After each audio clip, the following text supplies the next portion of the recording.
برگشتم. احتمالا همتون با کریپر خاطره خوشی ندارید، یعنی منظورم این کریپره. پشمک کثیف کثافت، خونمو خراب کردی. خب بلش کن بچه. قاعدتا همتون دیگه با کریپر خاطره خوشی ندارید. خب کریپر مثلا اومد خونتون رو ترکون، یا مثلا شما رو اول بازی کشت، یا نمیدونم، حالا هر داستانی هست دیگه. ولی امروز قرار از کریپر انتقام بگیریم. چجوری حالا؟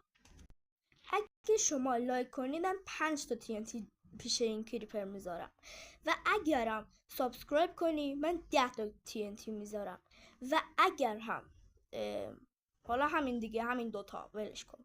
خب قراره که این کریپر بمیره، انتقام تو ازت میگیرم. خب حالا لایک و سابسکرایب کن تا این کلیپ رو بکشی.